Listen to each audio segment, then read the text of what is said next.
You're wasting your life waiting for something that isn't coming back, the man snapped, slamming the back gate shut behind him, but the dog didn't flinch. She sat like a statue, legs tucked beneath her, tail curled against the sand, eyes fixed on the shimmering water as if it owed her an answer. The tide rolled in slow and steady, licking the shore with a rhythm older than sorrow. Wind tangled through her sun-faded collar. She blinked once and kept staring. Locals had started whispering about her weeks ago. The sea dog, they called her, a black and tan shepherd mix with one torn ear, a patch of white fur on her chest, and a gaze so unblinking it unsettled even the old fisherman. Every morning, just after dawn, she'd appear on the same dune near the lifeguard station, settle into the same patch of sand, and stare at the ocean for hours, motionless, alert, haunted. No collar, no tag, no leash, just a stare like a waiting room where grief and hope sat in the same chair. And then there was the man. Jonas Ray. 50-8, retired dive instructor, lived in a weathered cottage just off the boardwalk, close enough to smell salt even when the wind died down. He'd tried to ignore the dog for days, said it was just looking for scraps, said it'll move on. But the truth was, every time he passed her on the way to his morning coffee, something inside him flinched. He knew that look, that it was the same look his wife had worn in the hospice bed when her eyes drifted past him, waiting for someone who wasn't there. He hated that look, so when the dog started showing up at the water's edge, just beneath his deck, always at the same hour, always silent, always still, he snapped, tossed a leftover sandwich at her once. She didn't even blink, said suit yourself, and walked back inside. Then one morning, after a restless night and a dream he couldn't shake, he followed her, just followed. She walked slowly, deliberately, like she was being pulled by something deeper than instinct. The beach was quiet, the sky bruised with early morning cloud. Gulls circled overhead, sharp cries knifing through the hush. She led him past the lifeguard tower, past the rock pools, down the broken path to the inlet where the water darkened, and then she sat. Again. Jonas stood a few feet behind, arms folded, watching her, watching the sea. The silence was thicker out here, denser. He felt it in his chest. Something in the air was wrong. He tried to shake it off. You know, I taught diving for 26 years, he muttered to no one, mostly to fill the space. Thought I'd seen everything the ocean could throw at a man. Hurricanes, blackwater currents, jellyfish the size of fridges, even found a wedding ring stuck inside a grouper once. The dog didn't move. He sighed, turned to leave, and then he saw it. Just for a second, flash beneath the water, maybe 30 feet out. Not a wave, not a dolphin, something slower, smoother, like silk sliding across dark glass. He froze. By the time he blinked, it was gone. He glanced back at the dog. Her ears were up now. She had seen it too. The hairs on Jonas's neck lifted. 2 hours later, he was sitting in the harbor cafe, stirring coffee that had gone cold. His hand hovered over his phone, hesitant. Call the Coast Guard for what? A dog that liked to stare at waves, a shadow in the surf. He almost laughed at himself, but he didn't. Instead, he pulled out the old satellite map of the inlet, the one he'd used to train students on currents and terrain shifts. There was a spot near the dog's perch, a drop-off trench, sharp and sudden, unusual for a coastline this flat. A memory floated back, something barely there. Years ago, during a training dive, one of his students had panicked mid-dive near that same trench, swore she'd seen something big moving in the gloom. Jonas had written it off his nerves. Now he wasn't so sure. By noon, he'd made the call, not to the Coast Guard, to his old crew. Bring the gear, he said into the phone. You'll want the sonar too. By dusk, 3 divers were suiting up on the rocks. The sky had cleared into a soft amber hue, and the tide had started to rise. The dog was there, sitting exactly where she had always sat, unmoved by the commotion, eyes still on the same spot.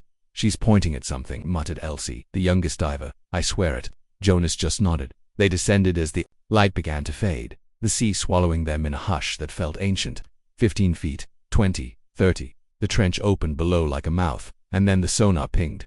Something solid, not rock, not coral, made in close when they surfaced. 30 minutes later, Jonas looked different. His face was pale, jaw tight. The other divers followed, unusually quiet. No jokes, no laughter, not even the usual post-dive chatter. Just wide eyes and long silences. What is it? Someone asked from the rocks. Jonas didn't answer. He looked back toward the dune, but the dog was gone. Vanished, as if her watch had ended, and beneath the surface, something waited. Something that would turn whispers into headlines by morning. The wind picked up that night, sharp and restless. It rattled the blinds on Jonas's porch and sent sea spray hissing against the windows. He stood in his kitchen, staring at the dive camera's cracked monitor, his fingers trembling ever so slightly as he rewound the footage again. And again, each time, the screen flickered with the same surreal image, a dark shape resting at the bottom of the trench, half consumed by silt and tangled kelp. Its frame was unmistakably human-made, metal beams twisted like ribs, windows long shattered, algae blooming in the corners like rot on bone. A small vessel, maybe 25 feet in length. No identification, no registration. Buried too deep to have come in recently. And there, at the base of the wreck, something else. A collar, a red dog collar, faded and fraying, caught on the fractured edge of a railing. Jonas hadn't said a word to the others. Not yet. Not until he was sure. He leaned forward, pausing the footage. The collar had something attached, maybe a tag, or a tracker. The resolution was grainy, but the color jolted something deep in his memory. Red, like the leash that had once hung in his garage for months after Daisy, his daughter's dog, went missing 3 years ago. Daisy had vanished during a family vacation to a beach town up north. Vanished without a trace. He closed the laptop and pressed his palms to the counter. The wind moaned through the cracked window frame. The ocean somewhere beyond heaved like something alive. The next morning, he was back on the beach before sunrise. The world was quiet in that way it only is when grief shares space with fog. No birds, no joggers, only the soft push of waves and the hiss of sand shifting beneath his boots, and no dog. She was gone. Not just from the dune, but from the town. No sightings, no prints, not even a trace of fur where she'd laid every day. It was as if the moment Jonas had found the wreck, her part in the story had ended. But Jonas didn't believe in coincidence anymore. He went to the harbor office first, asked for missing vessel reports, wreck logs, anything. The clerk, a man with more rust on his elbows than the boats he charted, narrowed his eyes when Jonas showed him a frame from the dive footage. "Looks like the Gloria May," he said after a moment. "Went down 6 years ago. Storm hit just as she was leaving port. Never found her. 2 people on board, father and daughter, no survivors." "Was there a dog?" Jonas asked. The man blinked, like the question had caught on something inside him. "Yeah, the kid had one. Brown Shepherd mix. Search teams said she probably drowned." Jonas turned away, the pieces slotting into place like cold teeth. A girl, a dog, a wreck that was never found until now. Until that dog led him to it. He needed to go back down. He called Elsie and Marco, the only 2 from the original dive team he trusted enough to help. They met at the harbor before noon. Tension strung tight between them. The others had heard rumors already. Divers talk, even when they're afraid. "You sure you want to do this?" Marco asked as they checked their gear. "Last time felt wrong." Jonas zipped up his suit. "I need to know what's down there." They descended mid-afternoon, the sun glaring on the surface before slipping away into the gray. Visibility was worse this time. Currents had shifted, silt clouded everything. The trench yawned open beneath them, and as they reached the edge, the wreck came into view. But it wasn't untouched anymore. The collar was gone. In its place, scratched into the sediment-covered hull in fresh, almost deliberate marks, was something none of them spoke of aloud. 3 letters, Eli. Not a name Jonas recognized, but Elsie did. Her eyes widened in her mask. "My brother's name," she said when they surfaced, pale as foam. "He drowned 6 years ago in a boating accident in Florida. His dog was never found." Jonas didn't speak for a long time, because the dog that had sat on the shore day after day hadn't been just one dog. She had been many, or perhaps she had always been the same, drawn to the wrecks that never got closure, to the people left wondering, to the sea's silence where too many names were swallowed and too few were spoken again. And now she was gone. But the message was clear. The sea never forgets. It just waits for someone to finally look. Jonas hadn't slept. Not really. He'd laid down, shore boots still on, wet gear in a heap by the door, dive log open on the table like a wound. But his eyes stayed open. Even in the dark he could still see it, those blinking sonar readings, that ghostly mass resting beneath the trench shelf. Man-made, metallic, large, buried under years of silt and silence. And the dog, gone. He kept telling himself it was a coincidence. That dogs wander off. That maybe she had finally gotten tired of waiting for a ghost. But some part of him, a part he couldn't name and didn't want to, knew better. The moment they'd surfaced from that dive, she had vanished. As if her job was done. As if she'd been waiting for them to find it all along. By sunrise he was back at the inlet with a thermos in hand and a restless edge in his gut. The sea looked different now. Not calmer. Just quieter. Like it was holding something back. Like it knew a secret and was daring him to ask. Elsie arrived not long after. Her wetsuit half-zipped and her eyes wide with a question she hadn't yet dared to voice. "You really gonna open it?" she asked. Jonas didn't respond at first. He just stared at the tide, rising fast now, curling over the rocks like it had somewhere to be. "Not yet," he finally muttered. "But we need answers." By noon, the rest of the crew had returned. They brought equipment Jonas hadn't touched in years: underwater cutting tools, recovery lines, waterproof cameras, old gear for a new mystery. No one said it out loud, but the air was different around them, tense with the weight of something unspoken. They dove again. This time visibility had dropped. A fog of disturbed sand hovered like smoke underwater, stirred by yesterday's discovery. As they approached the trench edge, the shape below emerged slowly, bigger than they thought, and older. A cylindrical form, long and narrow, half swallowed by time. Jonas swept a hand over the surface, brushing away debris. His glove passed over what looked like a nameplate, worn down by decades of salt. He brought the light closer. Letters emerged beneath the grime. Evangeline. He froze. A cold ripple moved through his chest, his pulse slowing with it. That name, it belonged to a vessel that had vanished 23 years ago off this very stretch of coast. No survivors, no wreckage, just a distress call caught in fragments, never traced. Jonas remembered the story well. He'd been on another dive boat that same week, had heard the radio traffic firsthand. Evangeline, a private research vessel, 6 crew, 1 civilian passenger. The civilian had a dog, a black and tan shepherd. He surfaced fast, pulling off his mask before his feet hit sand. The sky looked sharper somehow, more urgent. Every gull cry felt like a warning.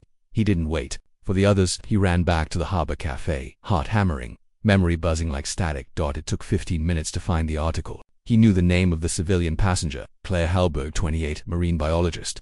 She'd been investigating undersea fault lines when Evangeline disappeared. There was only one photo of her that circulated with the case. She was smiling with a dog at her feet.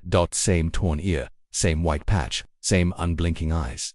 Jonas sank into the cafe bench, staring at the photo like it might rearrange itself. How? He whispered.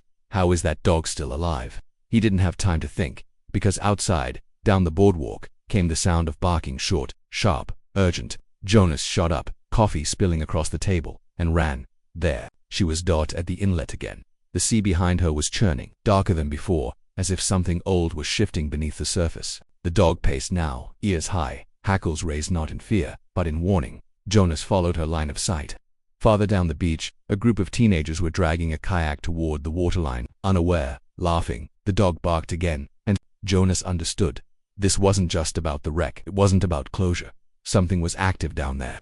Something that wasn't meant to be found or freed. He sprinted across the beach, waving his arms. Get back. Don't launch, he yelled, voice hoarse, cutting through wind and surf.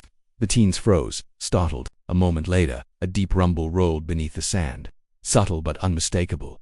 The ground trembled, the tide surged, and out beyond the trench, where the Evangeline slept, bubbles began to rise, not a trickle, a stream. A warning. Jonas turned to the dog. She wasn't looking at him anymore. She was staring at the sea. Again. Still. Waiting. The old buoy clanged against the harbor piling as wind crept in from the east. Jonas stood at the edge of the dock, wetsuit half sipped, fists clenched at his sides. His eyes kept returning to the dune where the dog had always waited. It was empty again 3 days in a row now. As if the moment they found what she'd been watching for, she had dissolved back into the salt and silence she came from. Jonas, Elsie called from the boat. We ready? He didn't answer right away. His chest was tight with something he hadn't dared name, regret maybe, or dread. The trench had revealed its secret, but it hadn't explained it. What they'd found down there wasn't a wreck, not in the way people expected. It was old or stranger. He finally climbed aboard. They rowed out in silence, past the rocks and gull cries and into deeper water, back to where the sonar had first pulsed with confusion. The team had dropped a beacon to mark the location, and now it blinked steadily in the surf like a heartbeat in open sea. Visibility's worse today, said Elsie, peering over the edge. Currents shifted. Jonas barely nodded. His mind was still caught on the shape they'd seen beneath the silt. The twisted hull, yes, but something else, too. A curve. A reflection that didn't belong. He'd dived for decades, explored caves, trained rescue teams. But this was different. The silence under that water wasn't just the kind that followed pressure and depth. It was listening. He didn't say any of this to the others. Not yet. They descended one by one, the bubbles of their breath rising like ghosts behind them as they dropped past the 30-foot mark. The trench opened again, and with it, that same eerie stillness, the kind that made you feel watched even with no eyes around.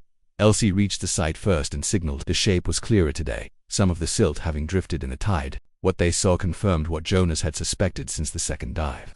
It was a small submersible, and it shouldn't have been there. The exterior bore markings not military, not recreational, private, experimental, and cracked wide open, as if something from inside had forced its way out. Not in. Out. Jonas moved closer, brushing sediment from a small circular panel etched with characters. Not English. Not Russian. Something unreadable. He pressed a gloved finger against a latch near the cockpit. It hissed open. Inside was nothing. No body, no seat, just a harness. Shredded in 3 places, and deep in the footwell, wedged between tubing and sea debris, was something that made Jonas freeze. A child's plastic, hair-clipped, pink butterfly-shaped, still intact. He stared at it, and that's when the sonar began to pulse again. Only this time, the beacon wasn't echoing off a structure. It was bouncing off movement. Below them, something alive. Jonas shot a signal up to the surface. 2 short bursts. Danger, but the water didn't feel dangerous. It felt ... aware. From the corner of his mask, he saw Elsie turning slowly, her body tense, hand resting on her dive light. The beams swept the trench walls and landed on a hollowed crevice just below the sub's tail. A tunnel, unnatural. Carved. Jonas pulled her back, sharply, but not before she caught a glimpse of something moving within it. A glimmer, a flicker of pale eyes in the dark. They didn't speak as they ascended. There was nothing to say. On the surface the wind had changed again. Colder, now sharper. They stripped their gear in silence. Back at the dock, the sky was sliding into a bruised twilight, the kind that made the sea look like it was swallowing light.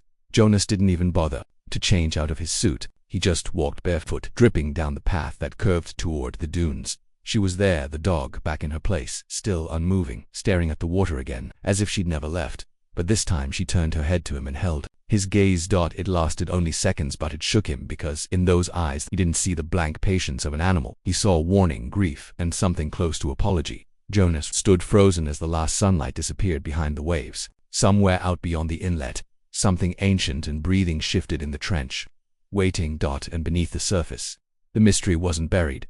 It had only just awakened.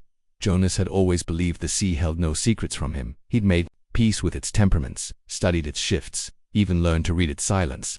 But now, standing barefoot in the dark, staring at the still figure of the dog beneath the moonlight, he understood how wrong he'd been.